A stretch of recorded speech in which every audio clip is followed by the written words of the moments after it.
Assalamualaikum warahmatullahi wabarakatuh. Perkenalkan, nama saya Indra Wahyu Mahendra, NIM 2022 53050. Saya di sini mau mempresentasikan hasil tugas saya. Jurnal ke-1, Evaluation of Governance and Management of Information Technology Service Using COVID 2019 and ITIL 4. Latar belakang jurnal 1, Direktorat Kelembagaan di bawah Kementerian Pendidikan dan Kebudayaan Indonesia berperan dalam layanan perizinan perguruan tinggi yang semakin meningkat kualitas pelayanannya melalui pemanfaatan sistem pemerintahan berbasis elektronik (SPBE). Namun, terdapat kendala dalam hal keamanan layanan, integrasi data, serta pengolahan dan biaya operasional yang tidak optimal.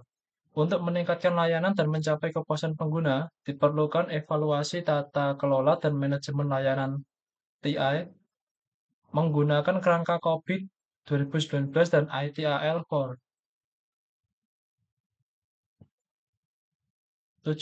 Tujuan utama dari penelitian ini adalah untuk mengevaluasi tingkat kapabilitas layanan TI dan tingkat kepuasan pengguna terhadap layanan TI yang ada. Dengan menggunakan model GovQual dan analisis SWOT, penelitian ini bertujuan memberikan rekomendasi peningkatan berdasarkan hasil pengukuran tingkat kapabilitas dan kepuasan pengguna.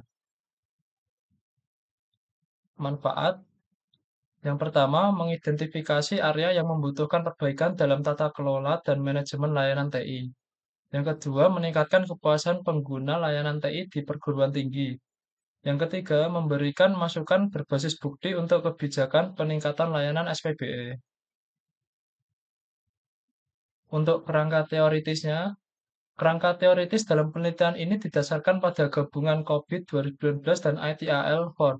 COVID digunakan untuk mengevaluasi kapabilitas layanan melalui 11 proses utama yang mencakup pengelolaan risiko, pengelolaan vendor, perubahan TI, dan keamanan.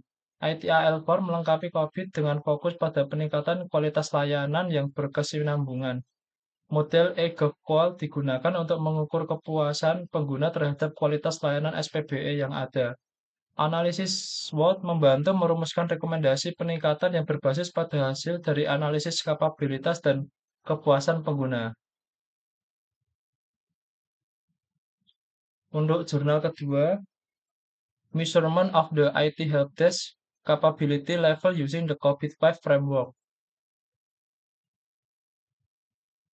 Latar belakangnya, penelitian ini bertujuan untuk mengevaluasi kemampuan layanan helpdesk IT di Direktorat Sistem Informasi Universitas Airlangga (DSI Unair) menggunakan kerangka COVID-5. DSI Unair menggunakan layanan helpdesk untuk mengelola permintaan layanan dan insiden. Layanan ini penting karena peran teknologi informasi yang semakin signifikan dalam mendukung proses bisnis, terutama di lingkungan pendidikan. Evaluasi menggunakan kerangka COVID-5 diharapkan dapat membantu meningkatkan kapabilitas layanan helpdesk dan mencapai target skor kinerja. Penelitian ini bertujuan untuk mengukur level kapabilitas layanan helpdesk IT di DSI Unair, menentukan level kapabilitas yang diharapkan, serta mengidentifikasi kesenjangan GAP antara kondisi saat ini dan kondisi yang diharapkan. Manfaatnya, penelitian ini dapat memberikan manfaat berupa peningkatan tata kelola IT dan DSI Unair melalui peningkatan layanan helpdesk. Selain itu, penelitian ini dapat menjadi acuan bagi lembaga pendidikan lain yang ingin menerapkan tata kelola IT yang lebih baik menggunakan kerangka COVID-5. Kerangka teoritis dalam penelitian ini berfokus pada konsep tata kelola IT dan kapabilitas level berdasarkan COVID-5 yang digunakan untuk menilai kapabilitas proses dalam organisasi. Model penilaian proses atau Process Assessment Model atau disingkat PAM dari ISO atau IC 15504 digunakan untuk mengukur tingkat pencapaian atribut proses berdasarkan skala penilaian dari tidak tercapai hingga tercapai sepenuhnya. Selanjutnya di sini ada kerangka COVID. Saya ambil dari jurnal kedua, yaitu Measurement of the IT Helpdesk Capability Level Using the COVID-5 Framework. Nomor satu, Domain Evaluate, Direct and Monitor, atau disingkat EDM. Domain and prosesnya Evaluate, Direct and Monitor. Kode prosesnya EDM01. Deskripsi prosesnya memastikan bahwa kerangka tata kelola TI diatur dan dipelihara dengan baik. Aktivitas utamanya menetapkan kebijakan dan prosedur tata kelola, mengarahkan tujuan strategis TI, dan memantau pelaksanaan kerangka kerja tata kelola. Tingkat kapabilitas saat ini 1, tingkat kapabilitas target kapabilitas 3, GAP 2.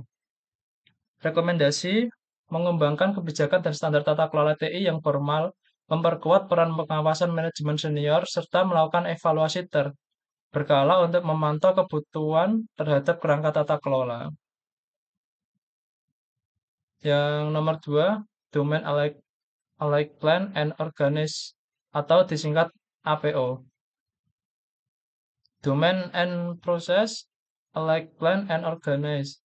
Kode prosesnya APO01. Deskripsi prosesnya mengelola kerangka manajemen TI agar mendukung pencapaian tujuan bisnis. Aktivitas utamanya menetapkan standar manajemen TI, mengatur peran dan tanggung jawab, serta memastikan keterlibatan manajemen.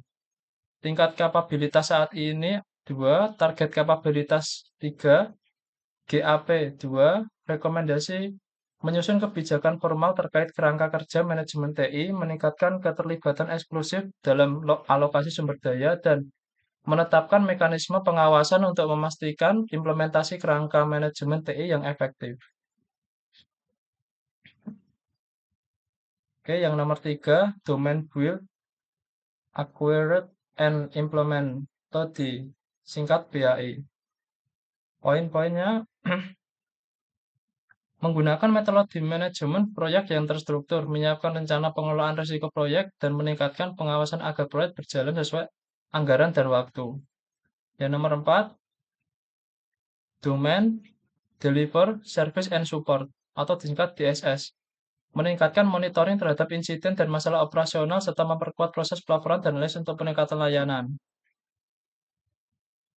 Untuk yang kelima, Domain Monitor, Evaluate, and Access MEA. Meningkatkan penggunaan KPI untuk pengukuran kinerja, menyusun laporan evaluasi kinerja berkala, dan memastikan hasil kinerja dievaluasi untuk perbaikan berkelanjutan. Kesimpulannya, penelitian ini menunjukkan bahwa layanan helpdesk IT di DSI UNR saat ini berada di level kapabilitas 2, di mana proses dan praktik dasar telah dikelola secara rutin dan sesuai dengan kondisi organisasi. Untuk mencapai level kapabilitas 3, DSI UNR disarankan untuk menerapkan best practice dan work product tambahan, serta memastikan pemenuhan terhadap generic practice dan generic work product sesuai dengan panduan COVID-5. Dengan melakukan peningkatan ini, DSI UNR diharapkan mampu mencapai target kinerja yang lebih tinggi dan memberikan layanan IT yang lebih efektif dan efisien. Sekian presentasi dari saya. Mohon maaf jika ada salah-salah kata. Terima kasih. Wassalamualaikum warahmatullahi wabarakatuh.